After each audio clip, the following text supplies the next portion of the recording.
আন্তর্জাতিক নারী দিবসে এবারের স্লোগান পরিবর্তনের জন্য সাহসী হও।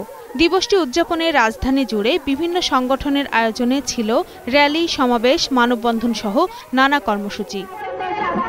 নারীর মর্যাদা ও সম অধিকার প্রতিষ্ঠায় বাল্যবিবাহ নিরোধ আইনের ১৯ ধারা বাতিলের দাবিতে র্যালি করে সমাজতান্ত্রিক মহিলা ফোরাম।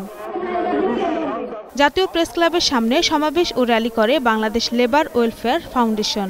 কর্মক্ষেত্রে নারীর সুরক্ষায় নতুন আইন প্রণয়নের দাবি জানানো হয়। নারীর অধিকার নিয়ে সচেতনতামূলক এমন আয়োজনে রাজধানীর প্রধান সড়কে দেখা যায় আরও বেশ কয়েকটি সংগঠনকে।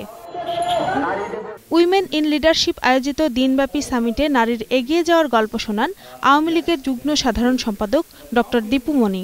নারীর কাজ আর পুরুষের কাজ, অধিকাংশ কাজের ক্ষেত্রে আসলে সেই ভাগটি নেই। সব কাজই নারী পুরুষ সকলেই পারেন। নয়াপল্টনে বিএনপির কেন্দ্রীয় কার্যালয়ের সামনে সমাবেশ ও র্যালি করে মহিলা দল। বিএনপি মহাসচিব মির্জা ফখরুল ইসলাম আলমগীর এতে বলেন, গণতন্ত্র ফিরিয়ে আনতে পারলেই নারীর অধিকার প্রতিষ্ঠিত হবে। গণতন্ত্রকে পুনরুদ্ধার করতে হলে আজকে এই আন্তর্জাতিক নারী মুক্তির দিনে আমাদের শপথ নিতে হবে যে আমরা গণতন্ত্রকে মুক্ত করব, আমাদের অধিকারকে আমরা রক্ষা করব।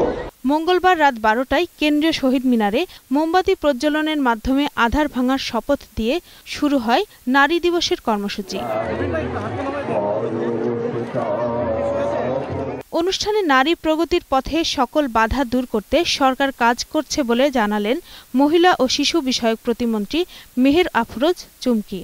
বাংলাদেশকে এখন নারীর ক্ষমতায়নে মডেল বলা হয়। এর আগে নারীর অধিকার প্রতিষ্ঠায় সচেতনতামূলক নাটক, গান ও নৃত্য পরিবেশন করা হয়। রত্না জামান, ২১শে টেলিভিশন, ঢাকা।